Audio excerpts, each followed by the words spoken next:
SSC steno 2022 में आप में से कई ऐसे स्टूडेंट हैं जिनको इंग्लिश में क्वेरी है। अब इंग्लिश में क्वेरी क्या है कि आप सभी स्टूडेंट्स के जो मैंने कमेंट पढ़े हैं उनमें सबसे ज़्यादा स्टूडेंट्स की ये क्वेरी है कि सर मेरे मॉक टेस्ट में 60 से 65 मार्क्स आप सभी के आ रहे हैं। अब इनको किस तरीके से बढ़ाएं, किस तरीके से क्या करें, मुझे समझ में नहीं आ रहा, ना बढ़ रहे हैं। तो ओवरऑल आपका जो सीधा साधा जो फंडा है वो मैं आपको बिल्कुल समझा देता हूँ एकदम साफ शब्दों में कि देखिए यहाँ पर जो आपका एग्ज़ाम है वो आपका अलग अलग सेक्शन वाइज आपका रहता है इंग्लिश में। ठीक है, मतलब इंग्लिश में direct indirect, active passive, fill in the blanks, errors, ऐसे ऐसे करके आपके जो आपके सेक्शंस आते हैं वो अलग अलग आपके आते हैं। तो ओवरऑल किस तरीके से आपको अटैम्प्ट करना है, तो यहाँ पर आप ध्यान रखो कि भाई जो भी स्टूडेंट जिनके साथ प्रॉब्लम होती होगी उनके एक्टिव पैसिव में कुछ गलत, एक दो गलत हो गए, एक तो डायरेक्ट इनडायरेक्ट में, फिर close test, comprehension, fill in the blank, इसमें कई ऐसे क्वेश्चन हैं जो आप सभी के गलत होते हैं। अब इनको किस तरीके से इंप्रूव करें वो भी मैं आपको बता देता हूँ। सबसे पहली चीज़ कि भाई डायरेक्ट इनडायरेक्ट और एक्टिव पैसिव दो 20 नंबर के आपके आएंगे, तो इन 20 में आपको 20 लाने हैं। किस तरीके से कि आप इनकी ज़्यादा से ज़्यादा प्रैक्टिस करिए, ज़्यादा से ज़्यादा इनको सॉल्व करिए। जो भी आपको आपकी बुक है या लास्ट ईयर के हैं वो आप सॉल्व करते जाओ, डायरेक्ट इनडायरेक्ट एक्टिव पैसिव, क्योंकि इनसे क्या रहेगा कि ओवरऑल आपको ये पता लगता रहे कि भाई कौन कौन सा जो क्वेश्चन किसमें क्या रूल लगता है, क्या रहता है, उनको एक जगह पे नोट कर लो जो आप क्वेश्चन गलत कर रहे हो। और यही बेसिक क्योंकि 10 में क्या होता है, एक दो ऐसे आते हैं जो आपको पता नहीं होते और अलग थोड़े से रूल के होते हैं। तो वो उन रूल्स को अगर एक बार आपने लिख लिया ना तो ओवरऑल जैसे ही आपके एग्जाम में आएगा तो आप कर ले जाओगे। तो 20 में 20 नंबर आपके कंफर्म हो गए। अब आते हैं एरर्स में। तो एरर्स में आपको कुछ नहीं करना है, आप सभी ने ग्रामर पढ़ लिया होगा, एक दो बार रिवाइज भी कर लिया होगा, तो उनकी प्रैक्टिस करो।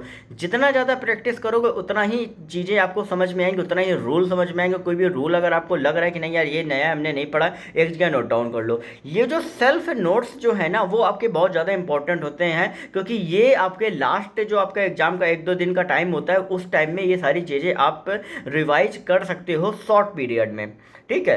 तीसरा आप क्या आ गया भाई, कंप्रेhension और क्लोज टेस्ट में जिनको सबसे ज़्यादा प्रॉब्लम होती है, तो भैया कंप्रेhension और क्लोज टेस्ट और पैरा जंबल ये करने के लिए आपको इंग्लिश रीडिंग आपको बहुत ज़्यादा जरूरी है। और मैं बार बार ये चीज़ आपसे कह रहा हूँ क्योंकि ये सारी चीज़ें जब तक आप इंग्लिश रीडिंग नहीं करोगे ना तब तक आपकी किस तरीके से हम कर सकते हैं, किस तरीके से हमें पढ़ना है, क्या समझना है, आप कभी नहीं कर पाओगे। कंप्रेhension आप पढ़ोगे लेकिन एक लाइन का क्या मतलब निकल रहा है वो आप नहीं समझ पाओगे। तो उसके लिए इंग्लिश रीडिंग बहुत ज़्यादा अभी ज़रूरी है।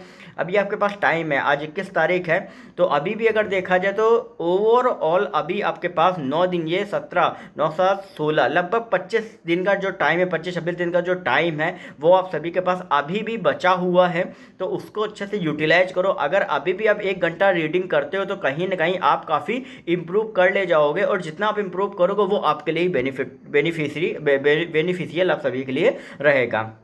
अब यहाँ पे बात आती है भाई किस तरीके से आपका filling the blanks, idiom, phrases, one word और आपके जो सिनोनिम्स एंटोनिम्स आते हैं वो किस तरीके से करे जाए। तो उनका करने का सिर्फ एक ही फंडा है कि कोशिश करो ज़्यादा से ज़्यादा आप वोकैब्स तैयार करने की। और वोकैब्स के लिए आप कोई भी बुक उठा सकते हो, कोई अम्बी पब्लिकेशन उठाता है, कोई आपकी ब्लैक बुक उठा रहा है, कोई आपकी एसपी पक्षी उठा रहा है, कोई भी एक बुक ले लो।